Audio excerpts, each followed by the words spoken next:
Olá, boa noite, a paz de Cristo, a paz seja convosco, né?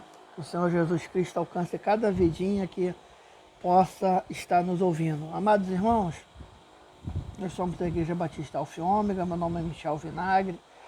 Nós estamos aqui hoje, né,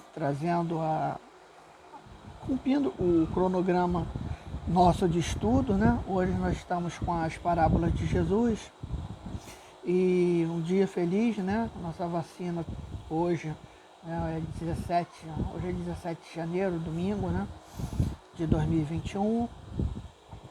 Nossa vacina é liberada e creio que dias melhores virão, né?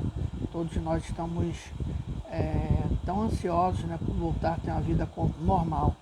Né? Já era difícil a normal, imagine essa aí. Então, agradecer a Deus por essa grande vitória e amor, né, pelo ser humano. Continuar orando por Manaus, pelas famílias de Belfor Roxo.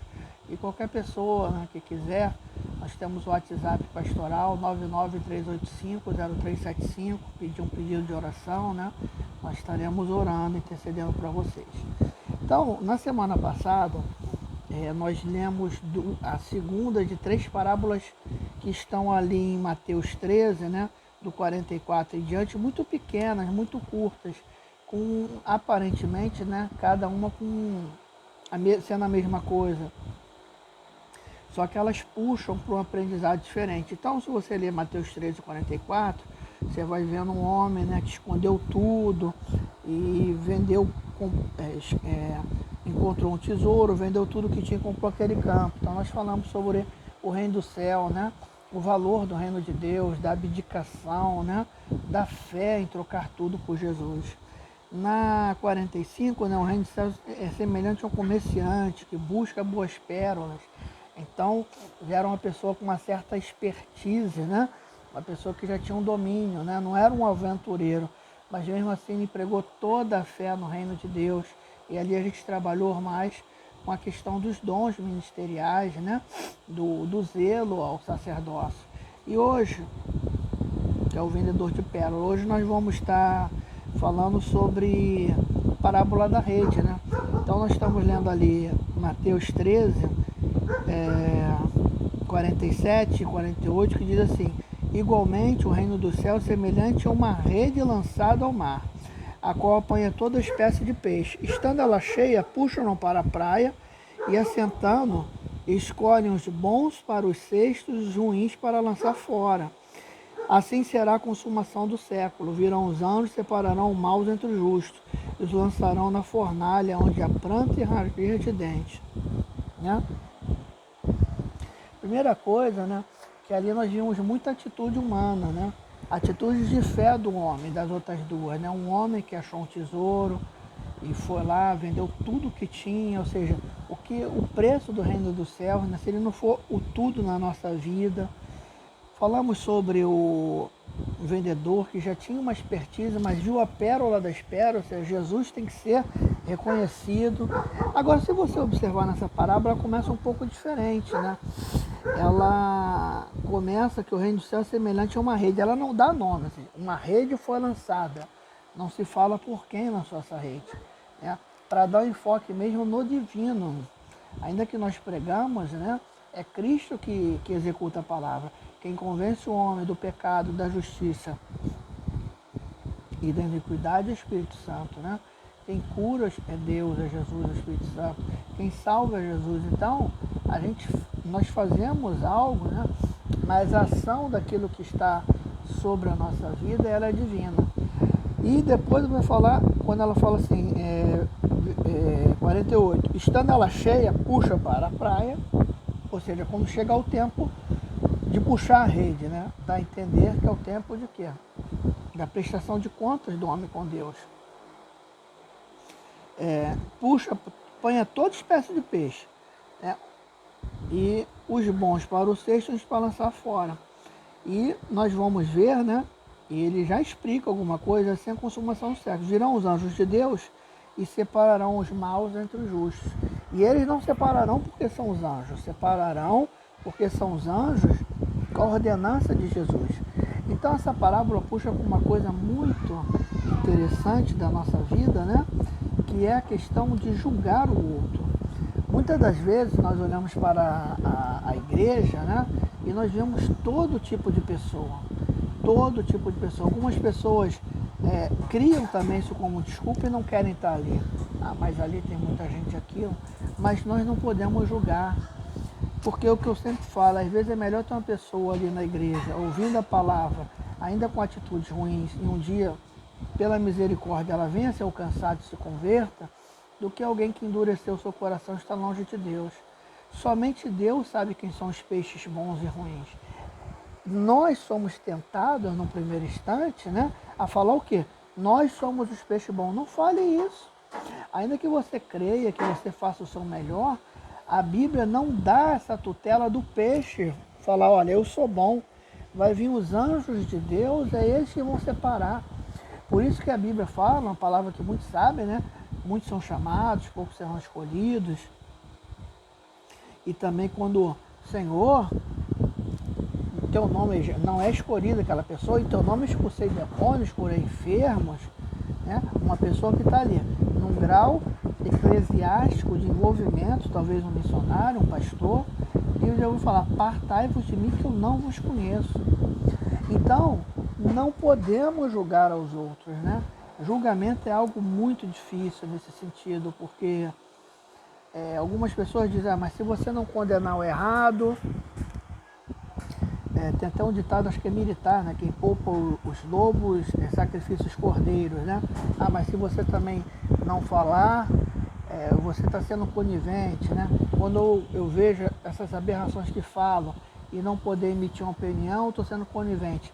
A Bíblia, ela outorga aos servos do Senhor a usar a palavra de Deus e sim a demonstrar o que é certo e o que é errado. A palavra de Deus, ela é uma espada e ela é na mão de todos nós, e nós temos que usá-la. Então nós sempre vamos denunciar o pecado. A grande questão é quando a saíra, né, às vezes de uma conduta de uma pessoa, ela leva-nos a falar assim, não, essa pessoa daí é um endemoniado, essa daí já era, nós não podemos fazer isso. Primeiro que isso fere alguns princípios, né? Não é uma coisa tão boba assim.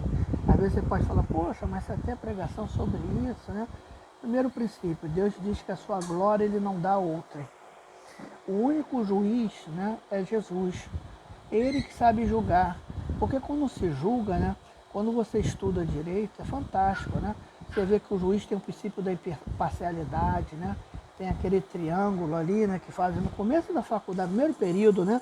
Juiz, autor e réu, a relação do polo passivo, né?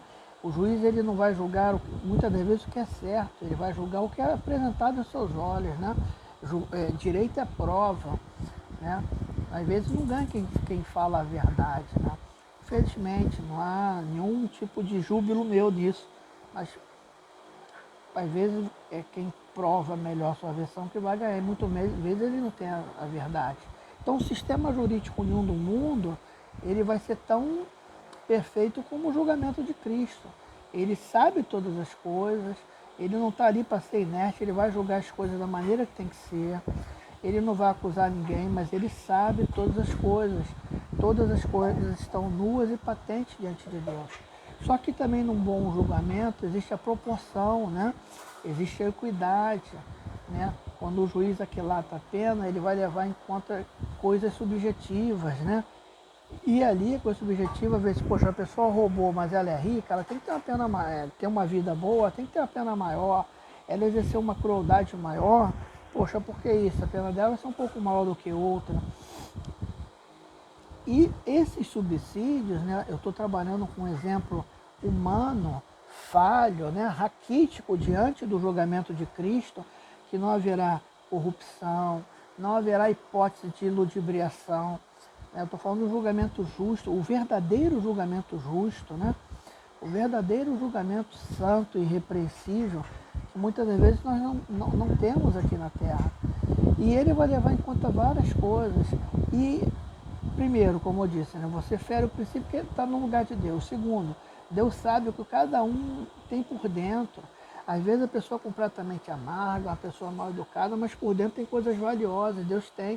Às vezes a pessoa, aquela postura da educação, da fineza, mas há tantas coisas negras dentro dessa pessoa, né? Então quem vê vista não vê coração, e o homem nunca vai ver coração. O homem nunca terá capacidade. Nós convivemos com nossos pais, né? Uma estrutura de vida familiar. E a gente tem a noção que são nossos pais, mas quando os filhos são traídos, os pais, né, os decepcionam grandemente. Pô, como ele fez isso? E os pais também, quantas vezes são traídos. Os esposos, os cônjuges, são pessoas que nós conhecemos bem, mas às vezes do nada aquela pessoa vira um estranho. Então somente quem tem o domínio real de quem quer que seja é Deus. Então, meus irmãos, não perdemos tempo julgando a ninguém, não perdemos tempo em hipótese nenhuma, né? O precioso tempo, né?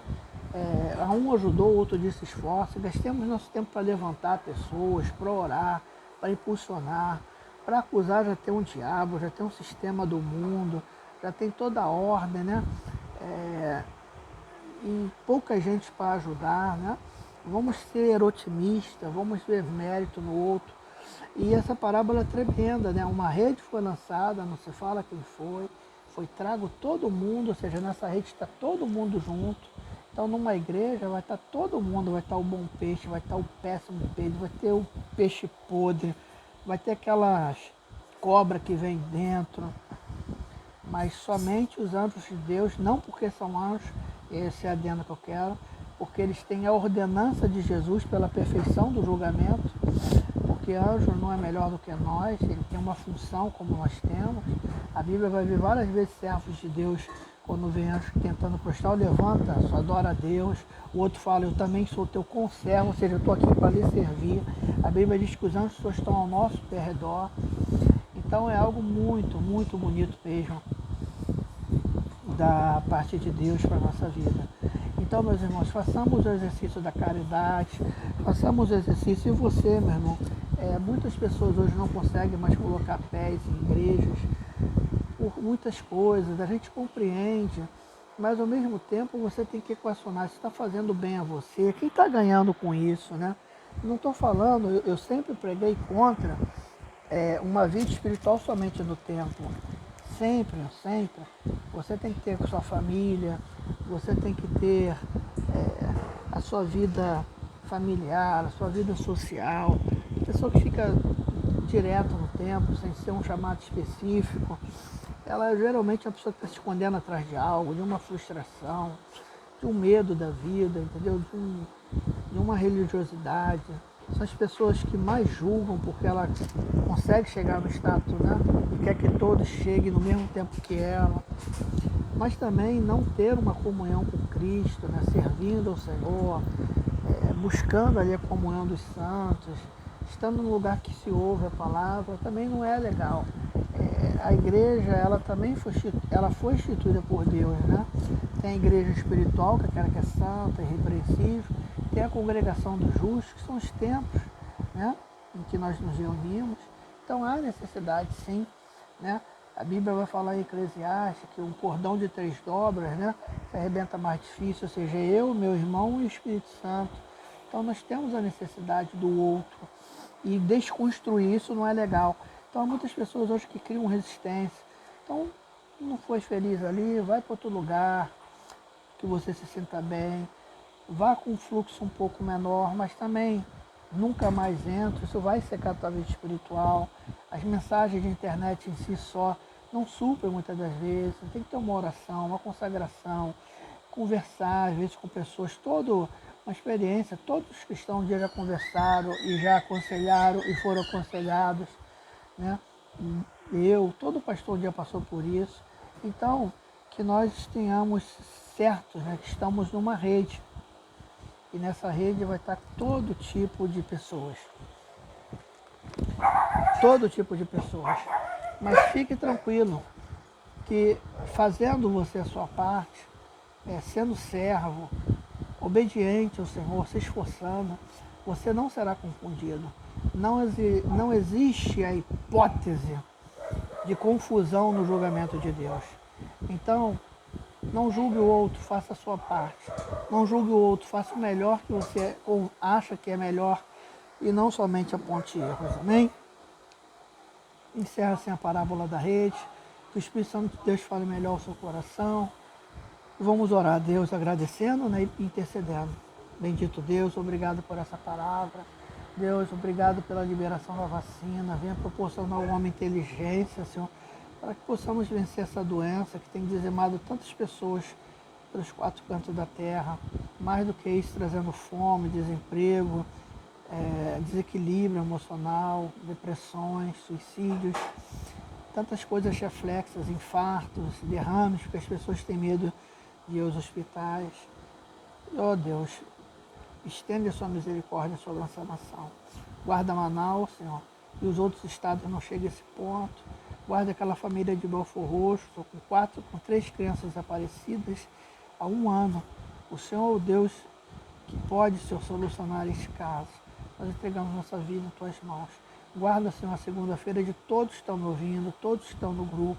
Tenha uma semana abençoada, com portas abertas, com forças, Senhor, energias para batalhar e conquistar aquilo que tanto almeja. Eu abençoo cada vida, em nome de Jesus, amém. Que o amor de Deus Pai, a graça maravilhosa de Jesus, o Filho, e a doce comunhão do Espírito Santo de Deus seja sobre tua vida, não somente hoje, mas para todos sempre. Deus te abençoe. Tenha uma ótima semana. Fique em paz.